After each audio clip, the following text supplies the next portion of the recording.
অনেক মুসলিম দুর্গাপূজা উপলক্ষে হিন্দুদের শুভেচ্ছা জানিয়ে থাকেন। এ বিষয়ে ইসলাম কি বলে? ভিন্ন ধর্মের মানুষের ধর্মীয় উৎসব উপলক্ষে কোনো মুসলমানের জন্য শুভেচ্ছা জানানো, শুভেচ্ছা বার্তা পাঠানো, শুভেচ্ছা বার্তা আদান প্রদান করা এটি কোনো অবস্থাতে জায়েজ নয়। এটা ধর্মীয় দৃষ্টিকোণ থেকে উদাসীনতা, এটা উদারতা নয়। কোনো কোনো ক্ষেত্রে এটা কুফরি পর্যন্ত পৌঁছে যেতে পারে। আমরা সবাই কম বেশ অবগত আছি যে শিরক এটি আল্লাহ রাব্বুল আলামিনের দৃষ্টিতে সবচেয়ে বড় অপরাধ। আল্লাহ রাব্বুল আলামিন এটাকে জুলমে আযীম বা মহাপাপ হিসাবে আখ্যায়িত করেছেন কোরআনে কারিমে।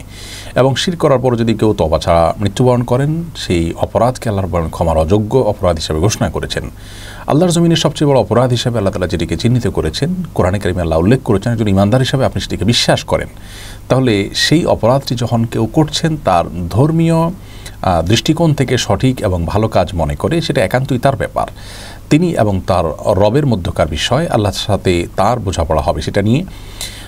তার সে কাজে বাধা দেওয়ার কোনো নির্দেশ আপনাকে আল্লাহ তাআলা দেননি, তারটা তিনি করুক, সেটি একান্তই তার বিষয়। কিন্তু আপনি সেখানে সামিল হওয়া, যে কোনোভাবে শুভেচ্ছা জানিয়ে তাকে আপনি প্রেরণা যোগানো, এটা আপনার বিশ্বাস বিরোধী কাজ। আপনি বিশ্বাস করছেন শিরক এটা অপরাধ, গুনাহের কাজ, আর সেই গুনাহের কাজ কেউ করছে, আপনি তাকে সে কাজে অনুপ্রাণিত করছেন, আপনি তার সে কাজে শুভেচ্ছা প্রকাশ করা মানে শুভ ইচ্ছা প্রকাশ করছেন, শুভ কামনা করছেন। ব্যাপারটি এমন হলো যে একজন কোনো অন্যায় করছেন, আপনি জানেন এটা অন্যায়, তারপর আপনি সেই অন্যায় কাজে তাকে শুভেচ্ছা জানাচ্ছেন, এরকম হয়ে গেল বিষয়টি। এটি কোনো অবস্থাতে কোনো বুদ্ধিমান মানুষের কাজ হতে পারে না। এটি অবশ্যই স্ববিরোধী কাজ, আমাদের বিশ্বাস বিরোধী কাজ, দ্বিচারিতা ছাড়া আর কিছুই নয়। সূরা মায়েদা 2 নম্বর আয়াতে আল্লাহ বলেছেন, ওয়ালা তাআওয়ানু আলাল ইসমি ওয়াল উদওয়ান, তোমরা পাপ এবং সীমা লঙ্ঘনের কাজে একে অন্যের সহযোগিতা করো না। ইমাম ইবনুল কাইয়িম রাহিমাহুল্লাহ বলেছেন যে অমুসলিমদের বিভিন্ন শায়ের এবং নিদর্শন তথা ধর্মীয় উৎসব ইত্যাদি এগুলো উপলক্ষে তাদেরকে শুভেচ্ছা জানানো এটা হারাম। এ বিষয়ে সমস্ত ইমামগণ, সমস্ত ওলামায়ে কেরাম একমত রয়েছেন, সবার ঐক্যমতের ভিত্তিতে। আহকাম আহলুজ জিম্মাহ নামক কিতাবে তিনি এটি বলেছেন।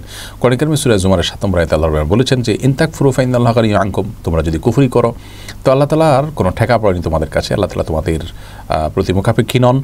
ওয়ালা ইয়ারদা লিইবাদিল কুফর, আল্লাহর বান্দারা কুফরি করবেন, আল্লাহ তাআলা কোনো অবস্থাতেই সেটা মেনে নেবেন না, আল্লাহ তাআলা সেটাতে সম্মত নন। অতএব আল্লাহ রাব্বুল আলামিনের সঙ্গে শিরক করা হলে সেটার প্রতি আমরা শুভেচ্ছা জানাতে পারি না। হ্যাঁ, তারা তাদের ধর্মীয় স্বাধীনতা ভোগ করছেন।